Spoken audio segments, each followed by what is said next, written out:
ॐ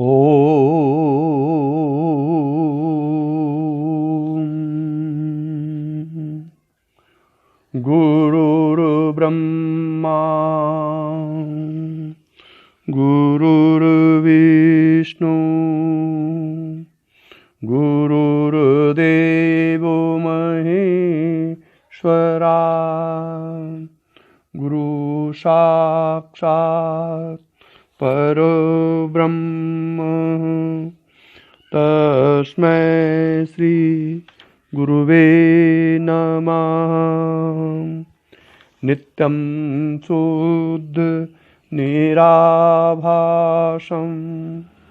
निराकारं निरञ्जनं नित्यबोध चिदानन्दं गुरुर्ब्रह्म नमामि हम। यस्य पाद प्रभाध्यस्ता प्रपञ्चो भाति भासुरः तमहं सद्गुरु वन्दे पूर्णानंद चिदात्मकम्। ओम श्री परमात्मने नमः। भगवत स्वरूप सद्गुरुदेव के चरण कमलों में प्रणाम करते हुए गीता के 9वें अध्याय पर प्रवचन प्रारंभ किया जा रहा है। इस 9वें अध्याय के प्रधान विषय हैं 1 से 6 तक प्रभाव सहित ज्ञान का विषय, 7 से 10 तक जगत की उत्पत्ति का विषय और 11 से 15 तक भगवान का तिरस्कार करने वाले आसुरी प्रकृति वालों की निंदा और दैवी प्रकृति वालों का भगवत जन का प्रकार। 16 से 19 तक है सर्वात्म रूप से प्रभाव सहित भगवान के स्वरूप का वर्णन। 20 से 25 तक है सकाम और निष्काम उपासना का फल और 26 से 34 तक है निष्काम भगवत भक्ति की महिमा। इस प्रकार से इस श्लोक में 34 श्लोक हैं। इस अध्याय में 34 श्लोक हैं। अब इस श्लोकों पर प्रवचन आरंभ किया जा रहा है। पहला है विज्ञान सहित ज्ञान के कथन की प्रतिज्ञा। विज्ञान सहित ज्ञान के कथन की प्रतिज्ञा। यही कारण है कि गुरुदेव को विज्ञान शब्द बड़ा रुचिकर लगा, इसलिए उन्होंने अपने गुरुदेव का नाम योगानंद महाराज की जगह योगेंद्र विज्ञानी रखा था और उसी आवेश में उनके गुरु योगानंद महाराज ने उनको कहा था कि अच्छा तो तेरा नाम देवेंद्र विज्ञानी होगा, और गुरुदेव इसी नाम से जीवन पर्यंत प्रसिद्ध रहे। तो ये विज्ञान शब्द गुरु जी को बड़ा प्रिय था गीता के अध्याय 9 के कारण। ये प्रसंग बसात मैंने कह दिया है, वैसे ये कहने की बातें नहीं है। आजकल कौन ये विश्वास करेगा कि शिष्य ने गुरु का नाम रख दिया, लेकिन ऐसा हुआ क्योंकि योगानंद महाराज ग्रस्त हो गए थे और वो अपना नाम योगानंद ही लिखते थे या वाई भी लिखते थे। और गुरु जी जब 48 में विज्ञान भवन में आए, 46 में तो उनकी शादी हुई थी योगेंद्र विज्ञानी जी की, तो 48 में उन्होंने कहा महाराज अब आप ग्रस्त हो गए हैं, योगानंद नाम ठीक नहीं है, इसलिए आपका नाम योगेंद्र विज्ञानी होगा आज से। और उसी आवेश में योगेंद्र विज्ञानी जी ने कहा अच्छा तो मेरा नाम योगेंद्र विज्ञानी, तुम्हारा नाम देवेंद्र विज्ञानी होगा। और इसी नाम से गुरुदेव फिर प्रसिद्ध हुए आगे जाकर के। तो विज्ञान सहित ज्ञान की कथन की प्रतिज्ञा।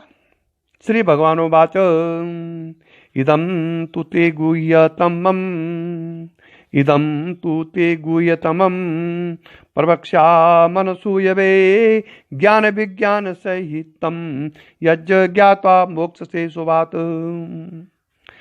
राज विद्या राजगुह्यं पवित्रम् इदम् उत्तमं प्रत्यक्षावागमं धर्म्यं सुसुखं कर्तव्यम् अव्ययम्। अश्रद्ध धना दाना पुरुषः धर्माशासा परंतपा अप्राप्य माम निवर्तन्ते मृत्यु संसार वात्मनि। ये 3 श्लोक हैं जिसकी टीका इस प्रकार से है। भगवान कहते हैं, श्री भगवान वाच, भगवान कहते हैं, हे अर्जुन,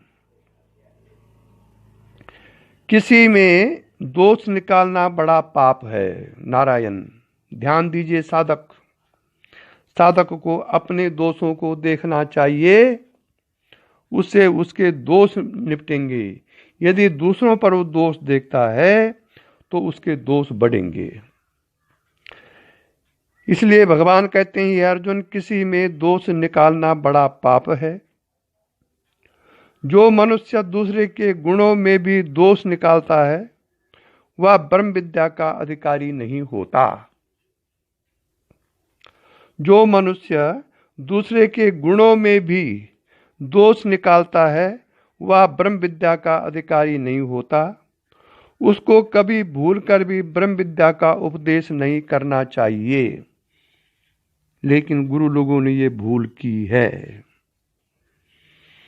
तुझ में या दोष नहीं है, इसलिए दोष दृष्टि रहित तुझ भक्त के लिए इस अत्यंत छिपे हुए ज्ञान को मैं कहता हूं।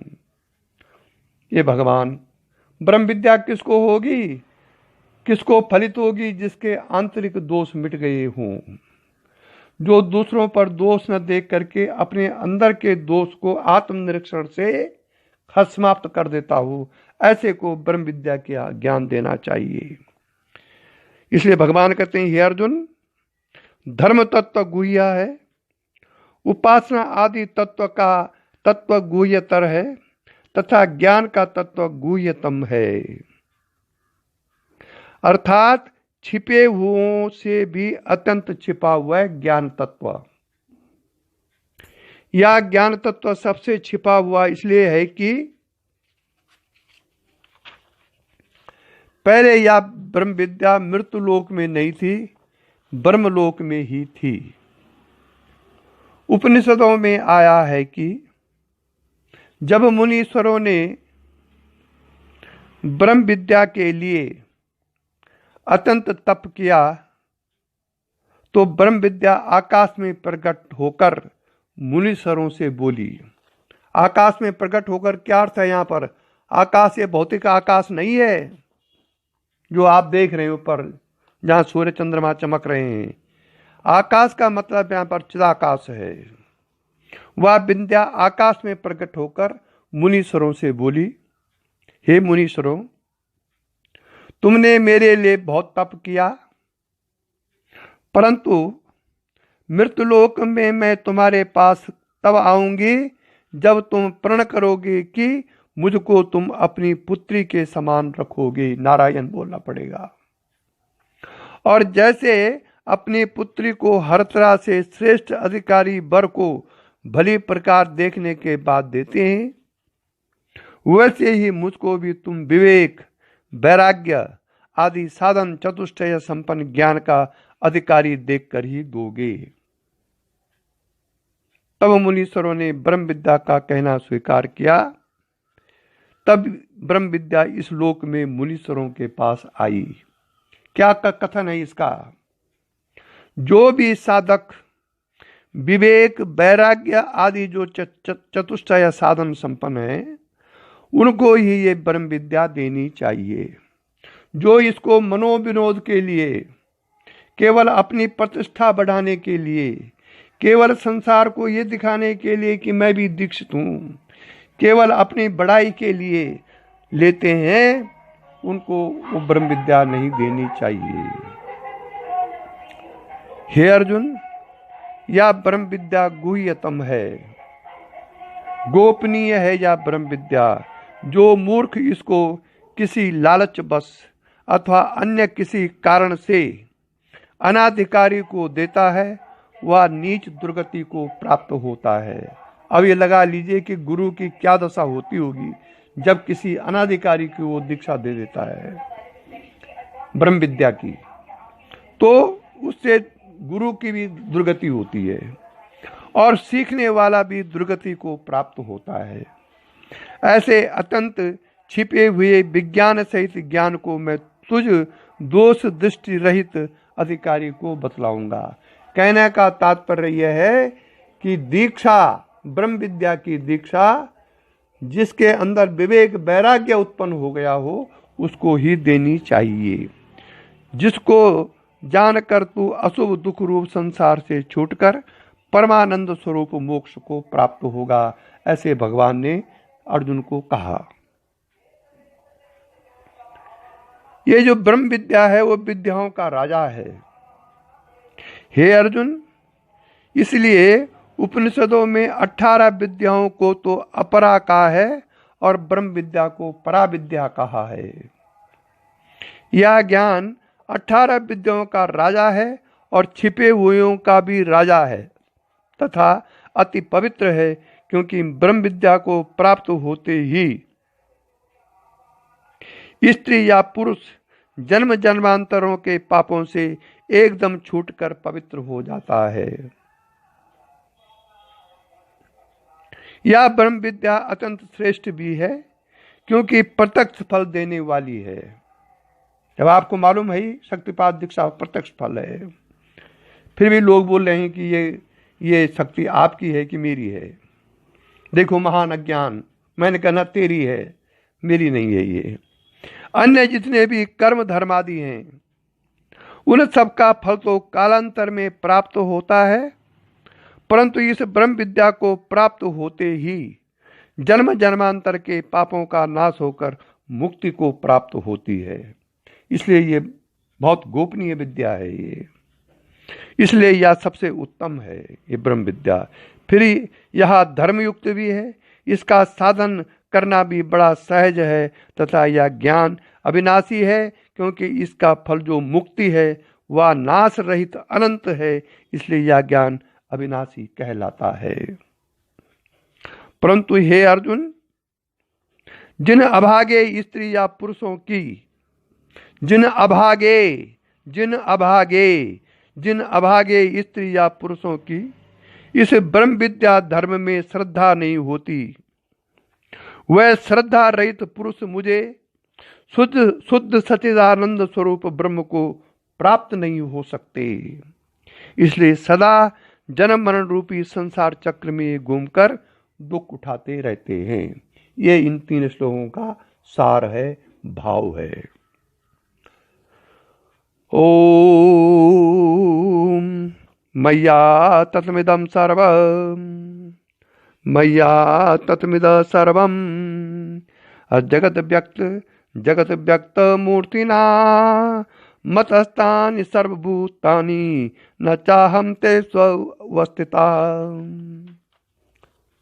न च मतस्तानि भूतानि पश्य मे योगम ऐश्वरम भूतभृन्न च भूतस्थो ममात्मा भूत भावना यथाकाशा स्थितो नित्यं वायु सर्वत्र गो महान तथा सर्वाणि भूतानि मत्स्थानि उपधारया। हे अर्जुन, मुझ निराकार से यह संपूर्ण जगत परिपूर्ण है। जैसे जल में बर्फ, ऐसे ही यह संपूर्ण जगत मुझ निराकार परम ब्रह्मात्मा में परिपूर्ण है। जैसे जल में बर्फ,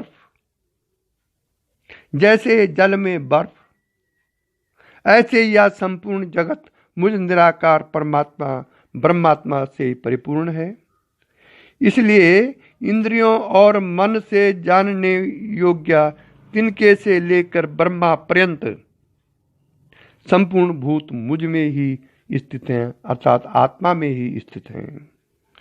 पर वास्तव में न तो मैं उन भूतों में स्थित हूं और न वे भूत मेरे में ही स्थित हैं। वास्तव तो यह है, हे तात, मेरा अचिंत योग माया के प्रभाव को देखकर कि मेरा आत्मा ही तो सब भूतों को उत्पन्न करता है और उन भूतों को धारण पोषण भी वही करता है, फिर भी मेरा आत्मा न तो भूतों में स्थित है और न मेरे आत्मा में भूत स्थित है। यह है इसका योग माया का प्रभाव।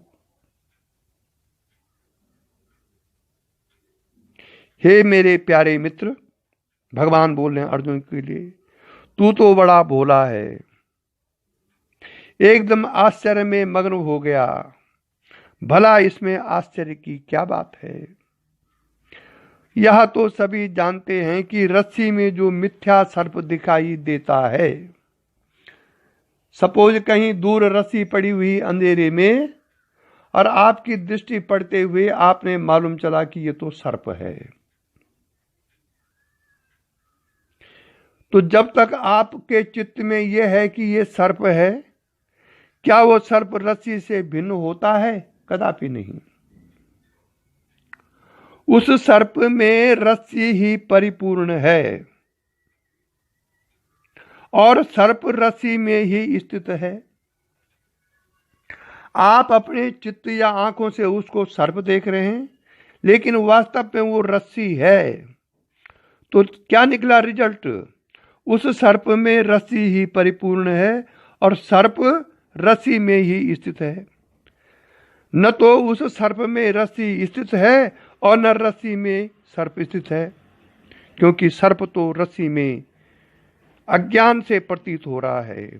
वास्तव में तो सर्प है ही नहीं, केवल रस्सी ही है। जब केवल रस्सी ही है तो दूसरा कुछ है ही नहीं, तो कौन किस में स्थित है? तो कौन किस में स्थित हो? रस्सी के अज्ञान के प्रभाव को देख कि रस्सी ही मिथ्या सर्प को उत्पन्न करती है और रस्सी ही मिथ्या सर्प को धारण पोषण करती है। फिर भी न तो सर्प रस्सी में स्थित है और न रस्सी सर्प में स्थित है। यह है तत्व। हे अर्जुन, ऐसे तिनके से लेकर ब्रह्मा पर्यंत जितने भी चर अचर भूत हैं, वह सब मुझ निराकार से परिपूर्ण हैं और कल्पना के समय मुझ में ही स्थित है। वास्तव में न तो वह मुझ में स्थित हैं और न मैं उनमें स्थित हूं, क्योंकि चराचर भूत तो मुझ में अज्ञान अविद्या से प्रतीत हो रहे हैं। वास्तव में तो भूतों का भाव है ही नहीं, केवल मैं ही हूं। फिर कौन किस में स्थित हो? देखा मेरी अचिंत्य योग माया और प्रभाव को? मेरी आत्मा ही तो संपूर्ण भूतों को उत्पन्न करता है और मेरा आत्मा ही संपूर्ण भूतों को धारण पोषण भी करता है। फिर भी न तो भूत मेरी आत्मा में स्थित हैं और न मेरा आत्मा भूतों में स्थित है। यह है योग माया का प्रभाव। हे अर्जुन, मेरे अतिरिक्त अन्य सब भूतों का भाव अविद्या अज्ञान से प्रतीत होता है। वास्तव में मेरे सिवा अन्य कुछ है ही नहीं। नेह नानास्ति किंचना, उपनिषद। मैं ही सर्वत्र परिपूर्ण हूं। जब वायु चंचलता से रहित आकाश में स्थित होता है, तो क्या आकाश से भिन्न वायु का भाव प्रतीत होता है? कभी नहीं। केवल आकाश ही आकाश दिखता है, अन्य कुछ नहीं। हाँ हाँ हाँ, अविद्या रूप चंचलता के कारण वायु का भाव आकाश में स्थित प्रतीत होता है। वास्तव में वायु तब भी आकाश से भिन्न नहीं है। समुद्र जब तरंगों सहित स्थित होता है तो समुद्र के सिवा अन्य कुछ भी नहीं होता।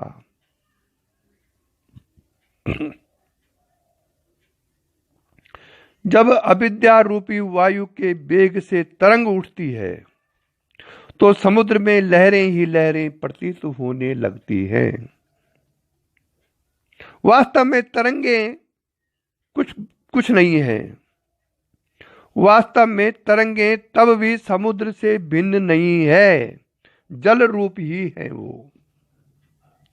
ऐसे ही ज्ञान काल में केवल मैं ही अद्वैत रहता हूं, अन्य कुछ नहीं। ज्ञान काल में मैं ही अद्वैत रहता हूं, अन्य कुछ नहीं। और अज्ञान अविद्या के कारण मुझ में संपूर्ण भूत दिखने लगते हैं, तो भी संपूर्ण भूत मुझसे भिन्न नहीं है। जैसे रस्सी से मिथ्या सर्प, समुद्र से तरंगे तथा आकाश से वायु भिन्न नहीं है, ऐसे ही संपूर्ण भूत मुझसे भिन्न नहीं है। यह सब भूत मेरी माया, अविद्या तथा प्रकृति से उत्पन्न तथा नष्ट होते रहते हैं। ओम सर्वभूतानि कौन्तेय और प्रकृति यान्ति मामिकाम कल्पक्षये पुनस्तानि कल्पादो विसृजाम्यहम् प्रकृति स्वामवष्टभ्य विसृजामि पुनः पुनः भूतग्राममिमं कृत्सन् वत्सं प्रकृतिर्वशात्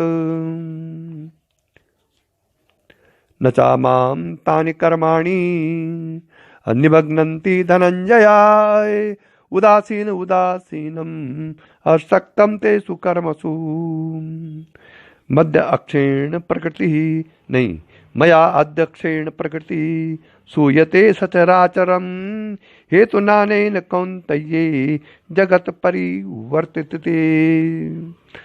परिवर्तते। हे अर्जुन, प्रलय काल में यानी कल्प के अंत में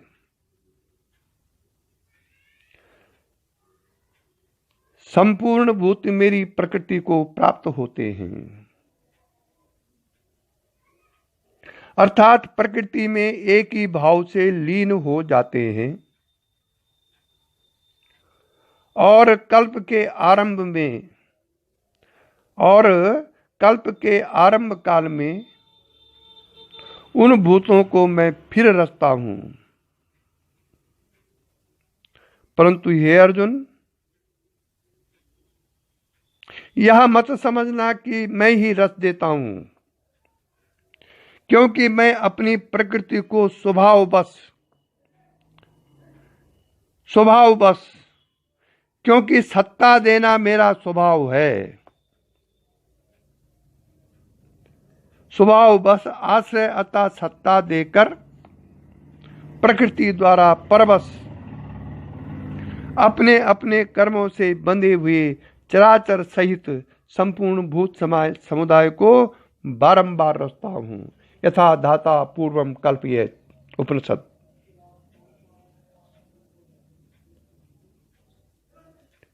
जैसे यह सृष्टि पहले थी वैसे ही ये दोबारा हो जाती है, कुछ बदली हुई सी और कुछ पहली जैसी, अधिकतर पहली जैसी ही होती है।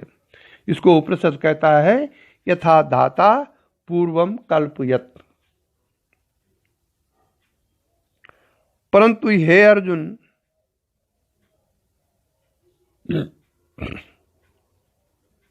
मैं उन कर्मों में आसक्ति रहित हूं, अर्थात राग द्वेष और ग्रहण त्यागादि द्वंद्वों से रहित जीवन मुक्त उदासीन महात्मा के सदृश स्थित हूं। इसलिए मैं कर्मों से नहीं बनता। कैसे?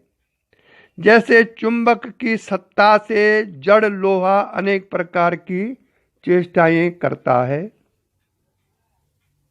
फिर भी चुंबक उन सब चेष्टाओं से रहित तथा असंग है। जैसे दीपक के उजाले से घर की संपूर्ण क्रियाएं होती हैं, कोई लिखता है, कोई पढ़ता है, कोई सीता है और कोई रसोई बनाना आदि क्रियाएं करता है, दीपक उन लिखने और पढ़ने आदि कर्मों से नहीं बनता। वह अकर्ता असंग रहता है, क्योंकि वह न तो किसी से कुछ करने को कहता और न किसी को करने से रोकता है, तथा न ही अच्छे बुरे कर्मों से उसको राग द्वेष होता है।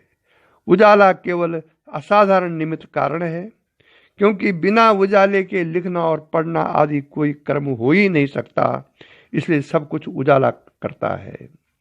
यह कहा जा सकता है कि वास्तव में उजाला न कुछ करता है और न कराता है, लेकिन होता उजाले में ही है। ऐसे ही हे अर्जुन, मुझ अधिष्ठाता के सकाश से प्रकृति चराचर सहित संपूर्ण जगत को रचती है और बिना मेरी चेतनता के नहीं रच सकती है। मेरी या मेरा कर्ता यहां पर आत्मा है, और प्रकृति का अर्थ यहां पर सत्व रज तम जब साम्य अवस्था में होते हैं उसको कहते हैं प्रकृति। क्योंकि प्रकृति स्वयं जड़ है, इसलिए मेरे सकाश से प्रकृति ही चराचर सहित संपूर्ण जगत को रचती है। मैं तो चुंबक तथा दीपक के सदृश अकर्ता असंग केवल असाधारण निमित्त कारण हूं, क्योंकि बिना मेरी चेतनता के जड़ प्रकृति कुछ भी नहीं कर सकती। इसी कारण मैं ही मुख्य कारण कहा जाता हूं। वास्तव में मेरे सकाश से सब कुछ प्रकृति ही रचती है, इसलिए यह जगत सदा आवागमन के चक्कर में घूमता रहता है, और वह आवागमन मुझको तत्व से जानने से ही छूट सकता है, अन्यथा नहीं।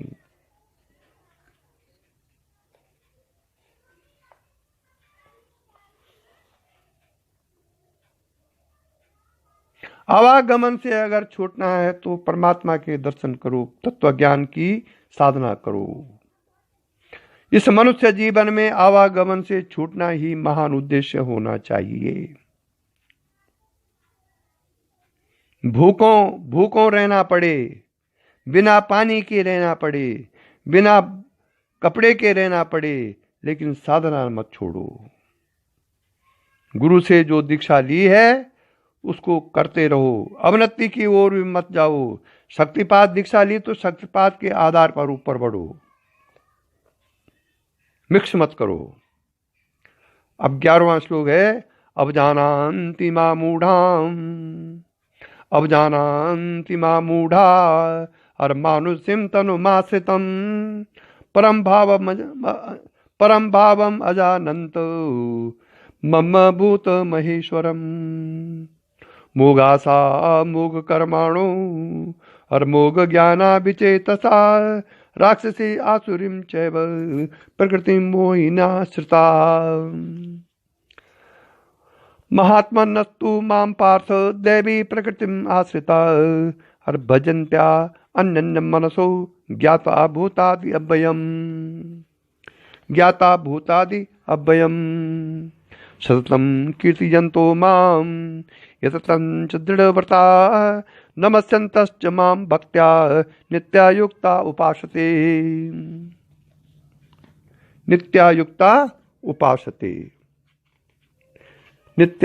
उपासते। हे अर्जुन,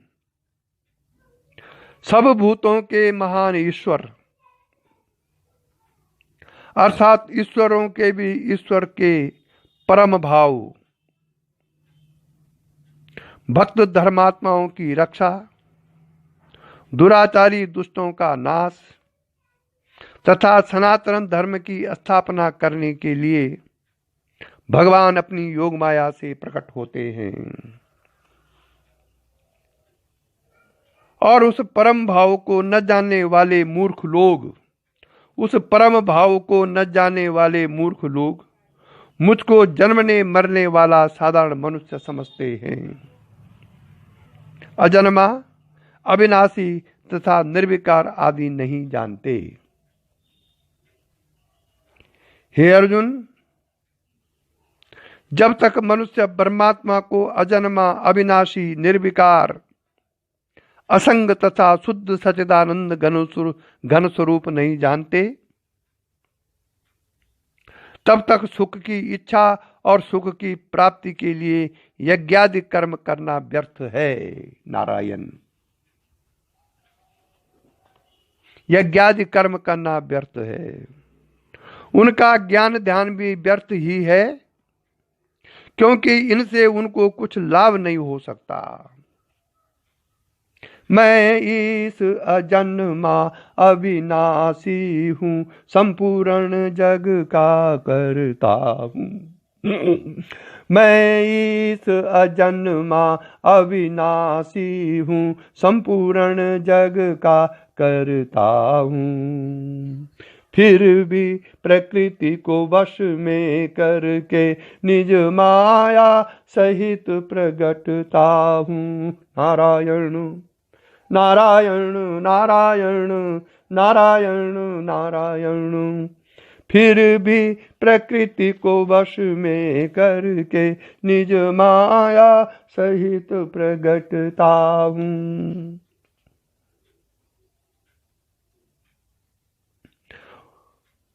मेरे स्वरूप को न जाने में मुख्य कारण यह है कि वह दुष्ट अंतःकरण को मोहित करने वाले राक्षसी यानी आसुरी स्वभाव को ही धारण किए रहते हैं। दीक्षा भी आपने ले ली, दीक्षा भी अच्छी हो गई, अनुभव भी आपको हो गया, लेकिन यदि तामसी वृत्ति आसुरी वृत्ति का नाश होकर के दैवी संपन्नता नहीं आई तो सब कुछ व्यर्थ है। फिर क्रोध आपका वैसे का वैसा, जातीय अभिमान वैसा का वैसा, शरीर का अभिमान वैसा का वैसा, और मान प्रतिष्ठा की भूख आपकी वैसी की वैसी, तो फिर दीक्षा ले से फायदा क्या? वो संतत्व कहां गया जिससे दीक्षा से दैवी संपन्नता आती है? और जिसके पास दैवी संपन्न नहीं है, उसका गुरु सिद्ध भी हो जाए तो गुरु भी व्यर्थ हो गया, दीक्षा भी व्यर्थ हो गया, और उसका जीवन भी फिर व्यर्थ है। यदि अर्थात दैवीय संपन्नता आनी चाहिए, दिव्य भाव आने चाहिए दीक्षा के बाद। जब राक्षसी वृत्ति और तामसी वृत्ति आप तमोगुण आप छोड़ेंगे नहीं तो दैवीय संपन्नता कैसी आएगी? और राक्षसी वृत्ति और दैवीय तामसी वृत्ति कब होगी कम? जब आप गुरु के दिए हुए साधन को लगातार करते रहेंगे, मनमाना साधन नहीं करेंगे।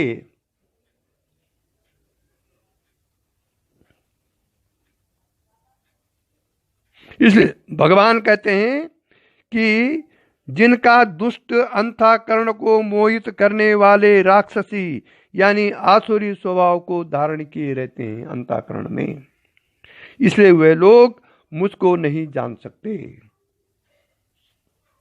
और हे अर्जुन, जो दैवी स्वभाव को धारण करने वाले हैं वह महात्मा लोग मुझको चराचर जगत का सनातन कारण तथा जन्म मरण से रहित अविनाशी जानकर और इस लोक तथा परलोक के संपूर्ण विषय भोगों को दुखदायी नाशवान समझते हुए उन सब से मन हटाकर केवल मुझ परमानंद स्वरूप को ही अन्य मन से निरंतर भजते रहते हैं। ये भगवान कह रहे हैं। तो यहीं पर आसुरी वृत्ति और दैवी वृत्ति का फर्क आ जाता है। आवाज से पता चल जाता है, वाणी से पता चल जाता है, उसके एक्शन से पता चल जाता है कि कौन सी दैवीय वृत्ति है या आसुरी वृत्ति है। श्रीमन नारायण। हे अर्जुन, दृढ़ व्रत को धारण करने वाले ऐसे महात्मा निरंतर सत्शास्त्रों का पाठ, भगवान के नाम, गुरु मंत्र और महामंत्र गायत्री का जप तथा भगवान के गुणों का कीर्तन करते रहते हैं। मेरी प्राप्ति के यत्न करते हुए मुझको नमस्कार प्रणाम करते रहते हैं। नित्य मेरी ध्यान योग में लगे हुए अर्थात हर एक पदार्थ को मुझी को देखते हुए बड़े प्रेम भाव से मुझको पूछते रहते हैं। वह चींटी से लेकर ब्रह्मा पर्यंत किसी भी प्राणी से द्वेष नहीं करते।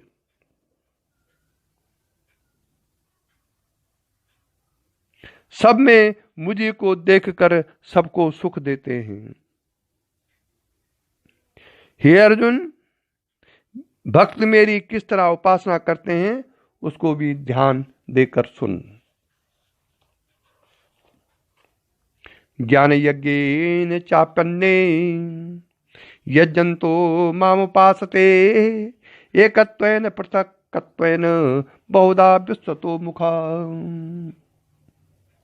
अहम कर्तुरहं यज्ञः स्वदाह अहम औषधम मंत्रो अहमेवाज्यम अहम अग्निर अहम हुतम।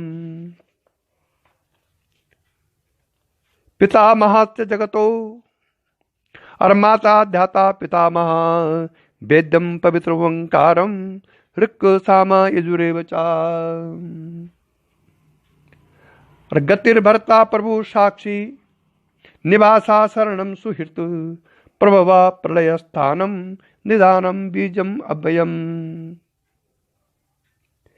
तपाप्य अहम वर्ष तमामि अहम अहम वर्षम अनिगृणामि उत्सृजामि च अमृतं च एव मृत्युं च सत् असत् च अहम अर्जुना। हे अर्जुन,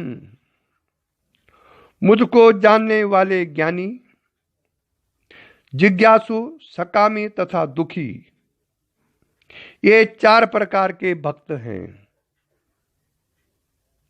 इनमें ज्ञानी तो मुझे विराट स्वरूप सर्वरूप ज्ञान को ज्ञान यज्ञ द्वारा पूजते हैं, अर्थात तिनके से लेकर ब्रह्मा पर्यंत जो कुछ भी है सबको एक ब्रह्मात्म रूप ही मानते हैं। इसलिए उनको न किसी से राग होता है और न द्वेष होता है। ज्ञानी भक्त इस तरह ज्ञान यज्ञ द्वारा मुझको पूजते हैं। ये ज्ञानवान के लक्षण है। ये जिज्ञासु भक्त अहम ब्रह्मास्मि अर्थात मैं ब्रह्म हूं, ऐसा निरंतर निधि ध्यासन करते रहते हैं। इस तरह जिज्ञासु एक ही भाव से मेरी उपासना करते हैं। सकामी पृथक भाव से अर्थात अपने को उपासक और मुझको उपास्य देव समझकर अपनी कामना सिद्धि के लिए मेरी उपासना करते हैं। ऐसे दुखी भी दुख दूर करने के लिए मेरी उपासना करते हैं। हे अर्जुन, और भी बहुत प्रकार से मुझको पूछते हैं। कोई शिव रूप से, कोई विष्णु रूप से, कोई गुरु ग्रंथ रूप से, कोई बुद्ध अरहंत और तीर्थकर रूप से, कोई सलीब और कब्र आदि के रूप से मुझे पूजते हैं। इनके अतिरिक्त और भी बहुत तरह को मुझको पूजते हैं। मैं ही अग्निष्ठोम अग्नि होम आदि श्रोत्र यज्ञ हूं। मैं ही पंच महायज्ञ आदि स्मार्त यज्ञ हूं। मैं ही स्वदा अर्थात पितरों में दिए जाने वाला अन्न हूं। मैं ही पशु पक्षी तथा मनुष्य आदि के भक्षण करने योग्य यारवादी वनस्पतियां हूं। मैं ही सिद्धि को देने वाला गायत्री आदि मंत्र हूं। मैं ही यज्ञादि के साधन घृतादि हूं और मैं ही अग्नि हूं और मैं ही हवन रूप क्रिया भी हूं। इस चराचर सहित संपूर्ण जगत का मैं ही उत्पन्न करने वाला पिता अर्थात ब्रह्मा हूं। पालने वाली माता हूं। कर्मों को फल देने वाला दाता हूं और दादा भी मैं ही हूं तथा जानने योग्य शुद्ध ब्रह्म यानी ओंकार और ब्रह्म को जताने वाले ऋक् साम यजुर्वेद आदि सब वेद भी मैं ही हूं। नारायण। अपने अपने कर्मों के अनुसार प्राप्त होने योग्य गति, चराचर भूतों का भरण पोषण करने वाला भर्ता, सबका स्वामी, शुभ और अशुभ को देखने वाला साक्षी तत्व, सबका वासस्थान, शरण में आए हुए दीनों की रक्षा करने वाला, बदला न चाहकर बिना प्रयोजन के सबका भला करने वाला सुहृद, उत्पत्ति और प्रलय रूप संपूर्ण चराचर जगत का आधार, प्रलय काल में सब भूतों के लय होने का स्थान, निदान तथा संपूर्ण चराचर जगत की उत्पत्ति का अविनाशी बीज यानी कारण मैं ही हूं। हे अर्जुन, मैं ही सूर्य रूप से सबको तपाता हूं, वर्षा को करता हूं, वर्षा काल समाप्त होने के बाद या पाप बढ़ने पर वर्षा को रोक लेता हूं। मैं तुझे कहां तक बतलाता रहूं, इस तरह तो कभी अंत ही नहीं हो सकता, क्योंकि मैं अनंत हूं। बस इतने ही में समझ लिए कि जिलाने वाला अमृत और मारने वाली मृत्यु मैं ही हूं। सारांश यह है कि जो कुछ भी सत्य और असत्य है सब कुछ मैं ही हूं, अर्थात सूक्ष्म और स्थूल जो भी जगत है सब मैं ही हूं।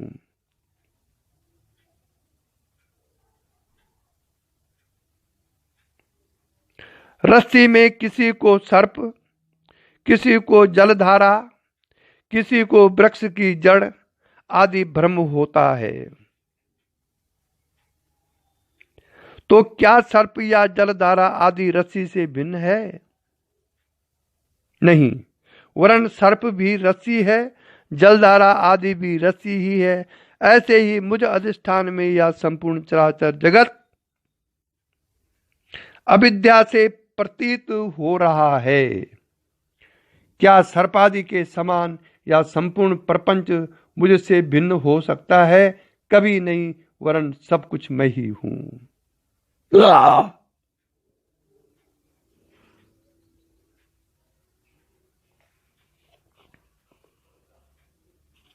सब कुछ मैं ही हूं। ओम त्रविद्या मामसो मपापूत पापा यज्ञरिष्टा स्वर्गति प्रार्थयन्ते ते पुण्यमासाद सुरेन्द्र लोकम मस्नन्ति दिव्यान् दिव्यदेव भोगान् ते तं भुक्त्वा स्वर्गलोकं विशालं क्षीणे पुण्यमृत्यलोकं विशन्ति एवं त्रये धर्ममनु प्रपन्ना गतागतं काम कामा लभन्ते। परंतु हे अर्जुन, जो करते तो तीनों वेदों में विहित कर्मों को ही है। ध्यान देखो, परंतु हे अर्जुन, जो करते तो तीनों वेदों में विहित कर्मों को ही हैं, पर सोमरस को भी पीने वाले हैं, अर्थात सदा यज्ञ से बचे हुए अमृत रूप प्रसाद को खाते हैं तथा कभी पाप कर्म भी नहीं करते। ऐसे निष्पाप मनुष्य यज्ञों द्वारा पूजते तो मुझको ही हैं, परंतु स्वर्गादि के प्राप्ति के लिए पूजते हैं, निष्काम भाव से नहीं पूजते। इसलिए वह सकामी पुरुष अपने किए हुए कर्मों के फल पुण्य रूप इंद्रलोक आदि को प्राप्त होते हैं और वहां स्वर्ग में देवताओं के दिव्य भोगों को भोगते हैं।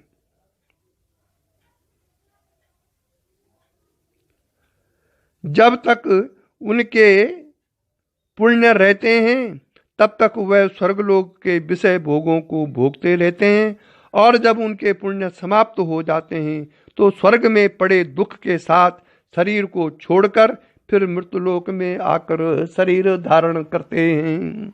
यह है सकाम का उपासना का फल।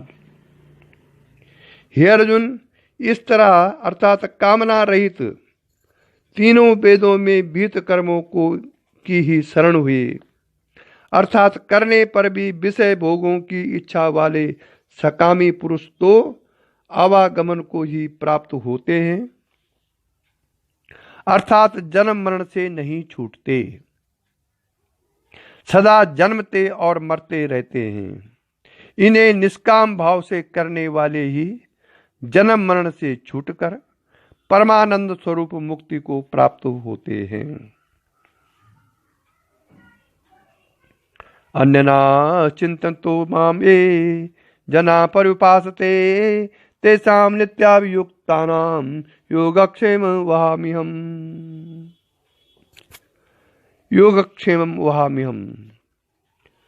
ये पन्य देवता भक्ता ये अपन्य देवता भक्ता यज्जन्ते श्रद्धयान्विता तेपि मामेव कौन्तेय यज्जन्ता विधिपूर्वकम्। अहं हि सर्वयज्ञानां भोक्ता च प्रभुरेव च न तु मामभिजानान्ति तत्त्वेनातश्चवन्ति ते। हे अर्जुन, ऐसी चिंता नहीं करनी चाहिए कि जब कोई इच्छा ही नहीं करेगा या किसी पदार्थ के लिए यत्न ही नहीं करेगा तो उसका योगक्षेम कैसे होगा। अर्थात अप्राप्त वस्तु की प्राप्ति को योग कहते हैं। अतः अप्राप्त मोक्ष आदि की प्राप्ति कैसे होगी तथा प्राप्त वस्तु की रक्षा को क्षेम कहते हैं। प्राप्त वस्तु की रक्षा को क्षेम कहते हैं और अप्राप्त मोक्ष आदि को योग कहते हैं। सो उसके साधनों और साधक के शरीर आदि की रक्षा कैसे होगी, ऐसी चिंता में कभी भी नहीं करनी चाहिए। क्योंकि जो भक्तजन इस लोक तथा परलोक के विषय भोगों से मन को हटाकर जो भक्त जन इस लोक तथा परलोक के विषय भोगों से मन को हटाकर उनकी इच्छा से रहित केवल मेरा ही अनन्य भाव से चिंतन करते रहते हैं, अर्थात सबको मेरा ही रूप जानते हुए किसी भी देवता के रूप में निष्काम भाव से मुझे पूजते हैं, उन मुझ में लगे हुए भक्तों का योगक्षेम मैं स्वयं चलाता हूं।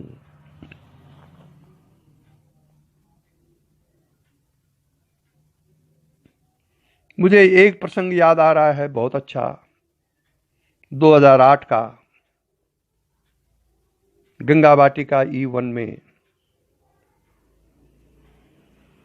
मैं सुबह 5:30 बजे वहां चला जाता था साधना के लिए और 8 साढ़े 8 बजे आता था।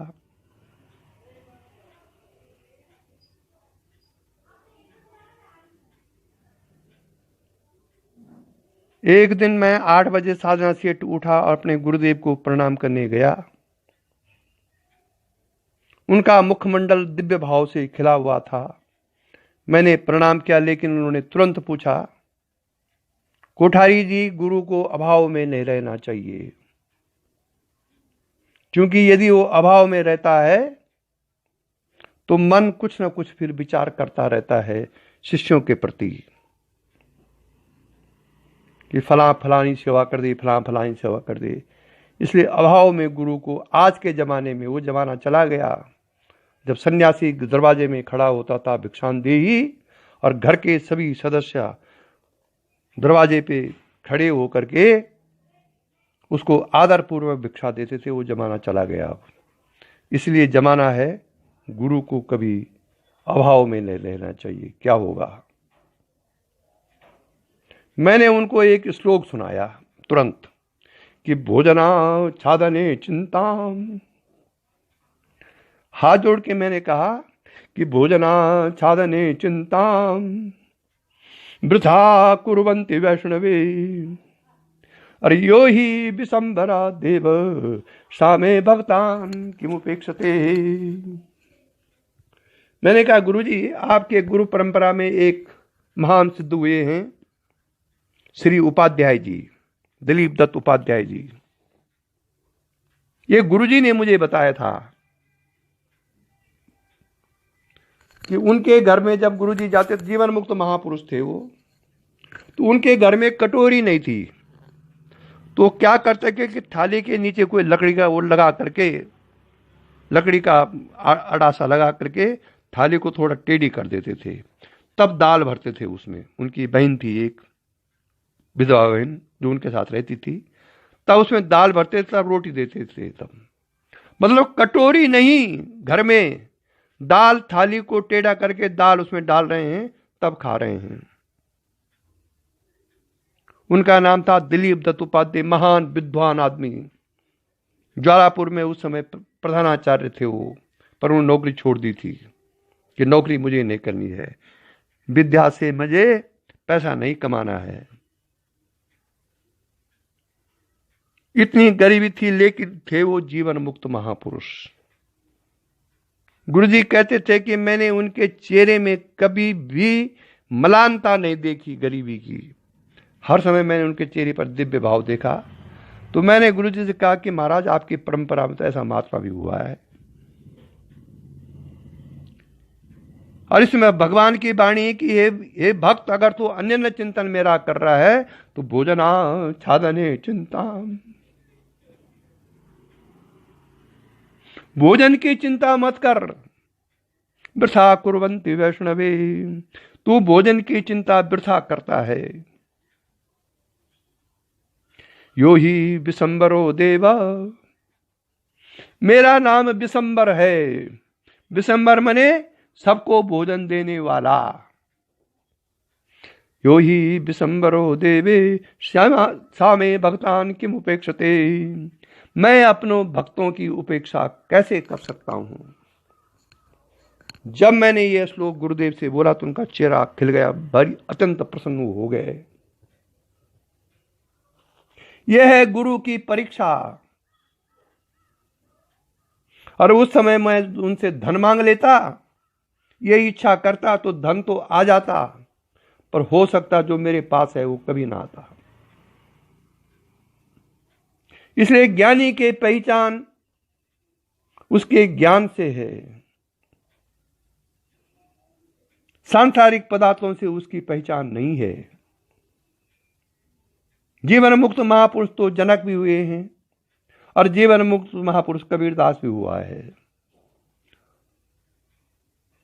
तो सांसारिक पदार्थों से ज्ञानी का मूल्यांकन करना महान मूर्खता है। ज्ञानी कोठियों और महलों में भी रह सकता है और सड़क के किनारे बैठ करके भिक्षा भी कर सकता है, उसको कोई फर्क नहीं पड़ता इससे। फिर भी उनकी कृपा से मेरा योग क्षेम जैसा चल रहा है वो बहुत अच्छा।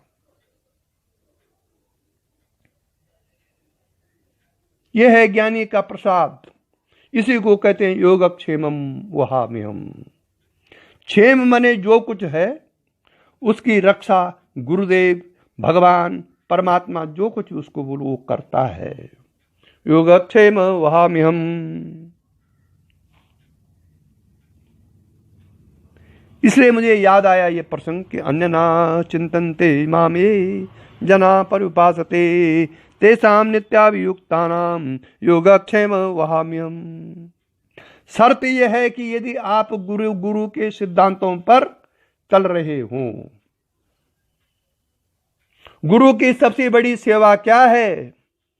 उसके जो आध्यात्मिक सिद्धांत हैं उस पर आप चल रहे हों। बाधा की दुनिया की कोई प्रभाव मत कीजिए।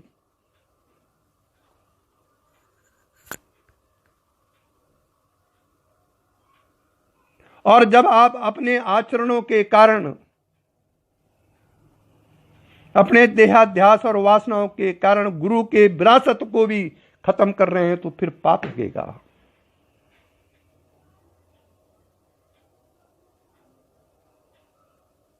ये डिपेंड आपके अंतःकरण पर करता है कि आप गुरु की दी हुई विरासत को किस प्रकार से संरक्षित रख सकते हैं।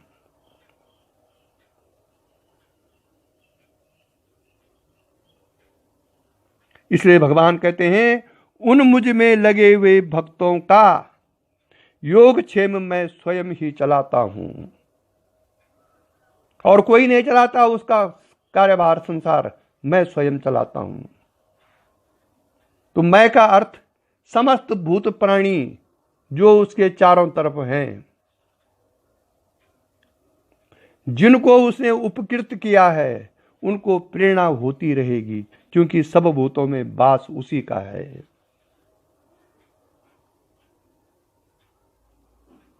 यह कोई बड़ी बात नहीं है, मैं सारे संसार को ही देता हूं, जैसी जिसकी भूख है उसको वैसा ही देता हूं। भगवान कह रहे हैं, बच्चा उत्पन्न होता है तो वह कुछ खा नहीं सकता, इसलिए उसके उत्पन्न होने से 4 मास पहले ही उसके लिए माता के स्तनों में दूध भर देता हूं। तो क्या मेरे भक्त किसी वस्तु से दुखी रह सकते हैं? कभी नहीं। मैं तो उनको संपूर्ण जगत का स्वामी बना देता हूं। क्या लोहा पारस का स्पर्श करके भी लोहा रह सकता है? कभी नहीं। लोहा पारस को छूकर शुद्ध सोना हो जाता है। ऐसे शिष्य भी यदि वो सत शिष्य है तो गुरु के समान ही हो जाता है। पारस तो लोहे को सोना ही करता है, पारस नहीं बनाता। परंतु मैं तो अपने भक्त को अपना ही रूप कर लेता हूं। वेद भी कहते हैं ब्रह्मविद ब्रह्मैव भवति, अर्थात ब्रह्म को जानने वाला निश्चय ब्रह्म ही होता है। एक प्रसंग आता है, गुरु तेग बहादुर जी ने भी कहा है कि हरि भजन हर अंतर नहीं, हरि जन हर अंतर नहीं। और भी अनेक भक्त महात्माओं ने ऐसा ही कहा है। मैं अपने भक्तों को अपने जैसा ही बना लेता हूं। यदि विचारा जावे तो भक्त मुझसे भी बड़े हो जाते हैं, क्योंकि मेरा किया या कहा हुआ बदल जाता है, परंतु मेरे भक्त का कहा या किया हुआ नहीं बदल सकता। मेरी सेवा भक्ति करने से इतना लाभ नहीं होता जितना कि मेरे भक्तों की सेवा भक्ति करने से होता है। इस तरह भक्त मुझसे भी बढ़ जाते हैं, परंतु भक्त हो केवल बगुला भक्त ही न हो।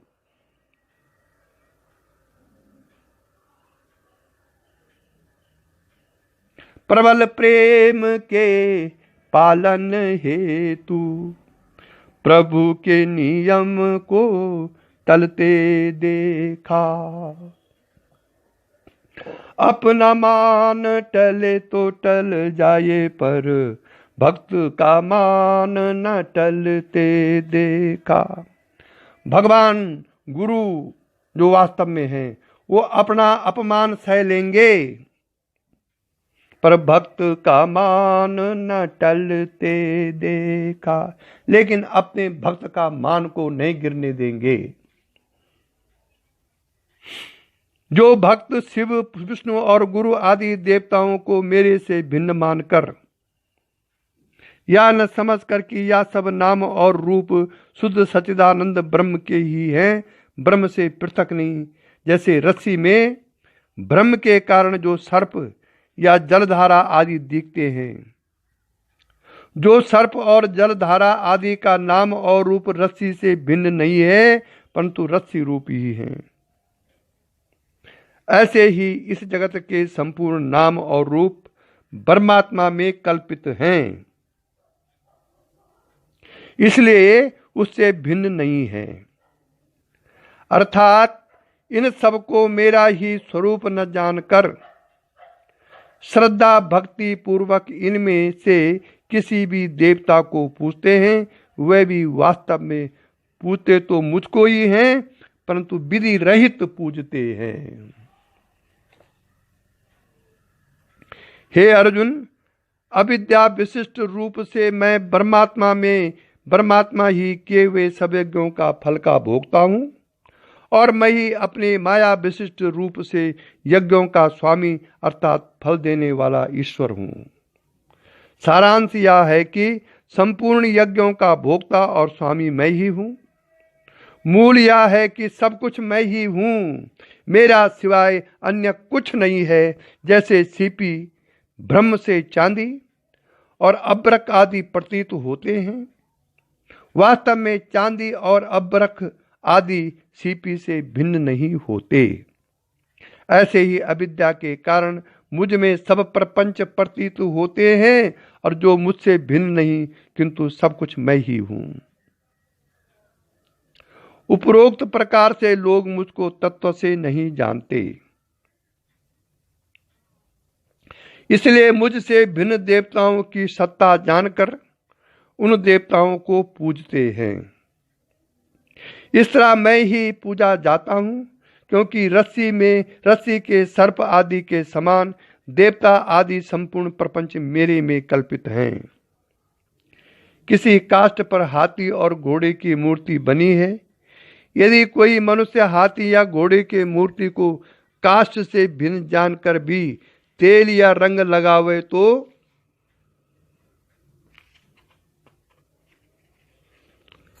यदि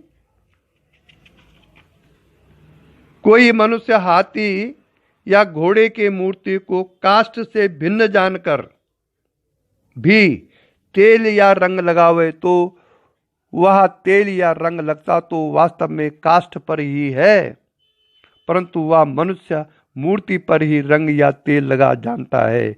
यही उनका अज्ञान और विधि रहित पूजन है। इसलिए गुरु में कभी मनुष्य बुद्धि नहीं करना, मूर्ति में कभी काष्ठ बुद्धि पाषाण बुद्धि नहीं करना, और मंत्र में कभी अक्षर बुद्धि नहीं करना, यह शास्त्र कहता है। हे अर्जुन, देव आदि के संपूर्ण नाम रूप मुझ में कल्पित हैं। जो मनुष्य ऐसा जानकर देवताओं के किसी भी स्वरूप को मुझसे भिन्न जानकर पूछते हैं, वह भी वास्तव में पूछते तो मुझको ही हैं, परंतु मुझसे भिन्न देवता आदि के कल्पित स्वरूप को ही पूज्य समझते हैं। यही उनका अज्ञान है और इसलिए उनको मेरी प्राप्ति नहीं होती। देवताओं के उपासक देवताओं को प्राप्त होते हैं, पितरों के पूजने वाले पितरों को प्राप्त होते हैं, तथा कब्र, मीर, गुग्गा, ख्वाजा, सुल्तान आदि मड़ी मसानी आदि भूतों को पूजने वाले उन भूतों को प्राप्त होकर सदा दुख ही उठाते रहते हैं। देवता आदि के जितने भी नाम रूप हैं, वह सब मुझ परमात्मा में कल्पित हैं। श्रुति कहती है, एकमेवा अद्वितीयम ब्रह्म, एकम सद्विप्रा बहुधा वदन्ति ऋग्वेद, एकम संतम बहुधा कल्पयन्ति यजुर्वेद। अर्थात एक ही अद्वितीय परमात्मा है। उस एक को ही ज्ञानी लोग बहुत प्रकार के नामों से कहते हैं। है एक ही, किंतु उसकी बहुत प्रकार के रूपों से कल्पना करते हैं। इस प्रकार संपूर्ण नाम रूप मुझ परमात्मा में ही कल्पित है। हे अर्जुन, मेरा कोई रूप अथवा नाम परमार्थ नहीं है, क्योंकि मन और इंद्रियों से परे हूं, अर्थात मन और इंद्रियों से ही जाना जा सकता। यतो वाचो निवर्तन्ते अप्राप्य मनसा सहाय इति श्रुति कहती है, यतो वाचो निवर्तन्ते अप्राप्य मनसा सहा। परंतु मेरी प्राप्ति के लिए मायाकृत ओम, राम, शिव, विष्णु आदि नाम तथा इनकी मूर्ति अर्थात रूपों की कल्पना कर ली गई है। मूर्तियां माया के परिणाम और चेतना के विवर्त हैं, अतः केवल मूर्ति के चिंतन करने से ही प्रयोजन नहीं है, किंतु शिव या विष्णु आदि की मूर्ति द्वारा ब्रह्म रूप ओम का चिंतन करने से प्रयोजन है। मूर्ति तो परमात्मा का उपलक्षण है और ब्रह्म लक्ष्य है। जो वस्तु जिसके एक देश में हो कभी न हो और व्यावर्त भिन्नता जताने वाली हो, उसको उपलक्षण कहते हैं। उदाहरणार्थ, काग वाला गंगाराम का घर है। काग वाला गंगाराम का घर है। यहाँ काग गंगाराम के घर का उपलक्षण है, क्योंकि काग घर के एक देश में स्थित है, कभी होता है और कभी नहीं होता है, तथा गंगाराम के घर को अन्य घरों से भिन्न करके जताता है। घर लक्ष्य है। ऐसे ही चतुर्भुजादि मूर्ति मुझ निराकार निर्विकार सर्वव्यापक शुद्ध सच्चिदानंद ब्रह्म के एक देश में है और उपास्य रूप से ब्रह्म को ही जताती है। इस तरह मूर्ति मन और इंद्रियों से परे मुझ निराकार को जताने के लिए है, अर्थात मुझ साध्य को प्राप्त करने के लिए मूर्ति साधन है। साधन को व्यर्थ कहना मूर्खता है, क्योंकि बिना साधन के साध्य की प्राप्ति नहीं हो सकती है। सारांश यह है कि चतुर्भुजादि संपूर्ण आकारों से उपस्थ चेतन ब्रह्म ही पूजने योग्य है, जो तिनके से लेकर ब्रह्मा पर्यंत संपूर्ण नाम रूपों का अधिष्ठान है। सब नाम और रूप ब्रह्मात्मा में ही अध्यस्त हैं।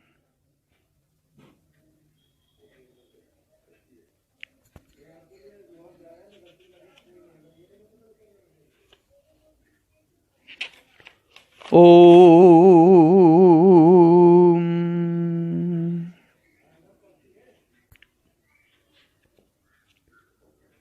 पत्रपुष्पं फलं तोयं पत्रपुष्पं फलं तोयं यो मे भक्त्या प्रयच्छति तदहं भक्तु अपहृतस्मस्नामि प्रयतात्मना। यत्करोषि यदश्नासि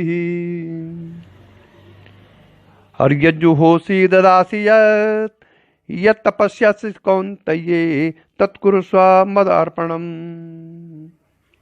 अशुभ अशुभ फल रैवं मोक्ष से कर्म बंधनै संन्यास योग युक्तात्मा विमुक्तो मामुपैष्यसि विमुक्तो मामुपैष्यसि। हे अर्जुन, मैं तो केवल प्रेम भाव का भूखा हूँ, मुझको और किसी वस्तु की आवश्यकता नहीं है। प्रेम भाव से जो मेरा प्रेमी भक्त मुझे पत्र फल फूल अथवा जल भी अर्पण करता है, उसी प्रेमी भक्त का प्रेम पूर्वक अर्पण किया हुआ वह पत्र फूल फल अथवा जल ही मैं बड़े आनंद से स्वीकार करता हूँ।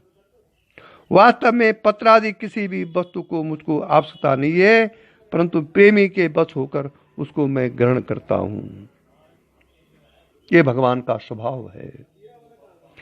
तुझको मैं इससे भी सहज उपाय बतलाता हूं। तू न तो कहीं पत्र ढूंढता फिर, न कहीं फलादि ही ढूंढता फिर, केवल तू इतना ही किया कर कि जो कुछ भी तू शुभ या अशुभ कर्म करता है, जो कुछ खाता पीता है, जो कुछ हवन आदि करता है, जो कुछ धनादि देता है और जो कुछ स्वधर्म पालन में कष्ट सहन रूप तप करता है, उन सब के फल को मेरे अर्पण कर दिया कर। हे अर्जुन, इस तरह कर्मों के फल के अर्पण रूप संन्यास योग से युक्त हुए मन वाला तू कर्मों के शुभ और अशुभ फल के बंधन से छूट जाएगा। क्योंकि जब तू सब कर्मों के फल को मेरे अर्पण अर्थात निष्काम भाव से कर्मोपासना को करता रहेगा, तो तेरा मन आशा तृष्णा से रहित होकर शांत या शुद्ध हो जाएगा। इस तरह अंतःकरण की शुद्धि को प्राप्त हुआ, या तो इस शरीर में ज्ञान द्वारा शुद्ध हो मुक्ति को प्राप्त होएगा, अर्थात पूर्व अभ्यास के बल से अंतकाल में निष्काम भाव से मुझ शुद्ध परमात्मा का ही चिंतन करता हुआ शरीर को त्याग कर मुझ अर्थात मुक्ति को प्राप्त होएगा। हे अर्जुन, सब अपने अपनी करनी से मुझको ही प्राप्त होते हैं, मैं किसी का पक्ष नहीं करता। किंतु समोहम सर्वभूतेषु न मे द्वेषस्तु न मा प्रिया ये भजन्ति तु मां भक्त्या मयि तेषु चाप्यहम्। अपि सेतु सुदुराचारो और भजते माम अन्यन्य भाग साधुरेव सा मंतव्य सम्यग् व्यवसितो हि सा। क्षिप्रम भवति धर्मात्मा स्वस्थ शांति निगच्छति कौन्तेय प्रतिजानीह न मे भक्त प्रणश्यति न मे भक्ता प्रणश्यति। हे अर्जुन, चाहे कोई भक्त हो अथवा अभक्त या दुराचारी हो, मैं किसी का पक्ष नहीं करता। मैं तो संपूर्ण भूतों के समान हूँ। न तो मेरा कोई बैरी है और न कोई मित्र ही है। मैं तो राग द्वेष से रहित सब में समान हूँ, परंतु जो मुझको प्रेम से भरते हैं वह मुझ में हैं और मैं उनमें हूँ। जैसे अग्नि पक्षपात से रहित है, पर जो उसके समीप जाता है उसका शीत दूर हो जाता है। जो उससे दूर रहता है उसको शीत दूर नहीं होता।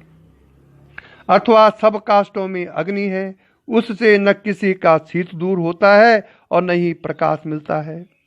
परंतु जो मनुष्य काष्ठ को रगड़कर अग्नि प्रकट कर लेता है, उस मनुष्य का शीत भी दूर हो जाता है और प्रकाश भी मिल जाता है।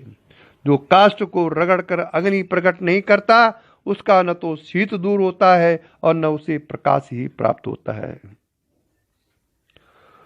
उपरोक्त प्रकार से जैसे पक्षपात रहित अग्नि से कोई तो शीत तथा अंधकार को दूर कर लेता है और कोई नहीं करता, परंतु अग्नि पक्षपात से रहित सबके लिए समान ही है। ऐसे ही मैं पतित पावन पक्षपात से रहित सबके लिए समान हूँ। जो मुझको प्रेम से भजता है वह तो पवित्र होकर मेरा रूप हो जाता है, और जो नहीं भजता वह पवित्र नहीं होता। मैं सब में समान हूँ। हे अर्जुन, धर्मात्माओं की बात तो जाने ही दे, चाहे कोई महान दुराचारी ही क्यों न हो, अर्थात चींटी से लेकर ब्रह्मा पर्यंत संपूर्ण प्राणियों को ही पीड़ा देने वाला हो। यदि वह भी अन्य भाव इस लोक तथा परलोक के विषय भोगों को मन से हटाकर किसी विषय भोग को न चाहता हुआ निष्काम भाव से केवल मुझको ही प्रेम पूर्वक भजता है, तो उसको भूलकर भी दुराचारी नहीं समझना चाहिए। उसको साधु ही समझना चाहिए, क्योंकि उसका निश्चय केवल बिल्कुल ठीक है। इसमें आश्चर्य की बात ही क्या है। जब यह अन्य भाव से प्रेम पूर्वक मुझको भजता रहता है, तो उसमें दुराचार रह ही कैसे सकता है। वह तो जिस काल में सब विषय भोगों की ओर से मन हटाकर मुझ में ही मन लगाता है, उसी समय उसके संपूर्ण पाप उसको छोड़कर भाग जाते हैं। वह दुराचार रहित होकर शीघ्र ही धर्मात्मा हो जाता है। ऐसे अभ्यास करता करता एक दिन सदा रहने वाली परम शांति को प्राप्त होता है। इसलिए हे तात, तू निश्चय पूर्वक बिल्कुल सत्य जान कि मेरा भक्त कभी भी अधोगति को प्राप्त नहीं होता, अवश्य ही मोक्ष को प्राप्त करता है। न मे भक्ता प्रणश्यति, न मे भक्ता प्रणश्यति। किं ब्रह्मणां पुण्यां नहीं पार्थ व्यपाश्रिता एप्यस्यु पापयोनया स्त्रियो वैसा तथा शूद्रो तेपि यान्ति परां गति। क्योंकि हे अर्जुन, स्त्री वैश्य शूद्र तथा पापयोनि चांडाल आदि जो कोई भी हो, वह भी मेरी शरण होकर परम गति को प्राप्त होते हैं। तब फिर किम पुनर्ब्राह्मणा पुण्या भक्ता राजर्षयस्तथाये अनित्यम असुखम लोकम मिमम प्राप्य बचो समाम। तब फिर इसमें क्या कहना है, क्या इसमें तो कहना ही क्या है। जो पुण्यशील ब्राह्मण लिखा हुआ है, अपुण्यशील नहीं। पुण्यशील ब्राह्मण तथा राजर्षि भक्तिजन मेरे शरण होकर परम गति को प्राप्त होते हैं। इसलिए तू सुख रहित और क्षणभंगुर इस मनुष्य शरीर को प्राप्त होकर निरंतर ही मेरा भजन कर, निरंतर ही मेरा भजन कर, ऐसा भगवान ने अर्जुन को कहा।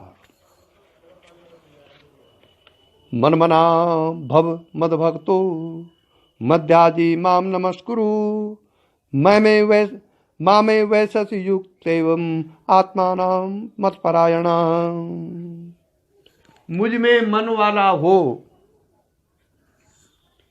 मेरा भक्त बन, मेरा पूजन करने वाला हो, मुझको प्रणाम कर। इस प्रकार आत्मा को मुझ में नियुक्त करके मेरे परायण होकर तो मुझको ही प्राप्त होगा। सारांश यह है कि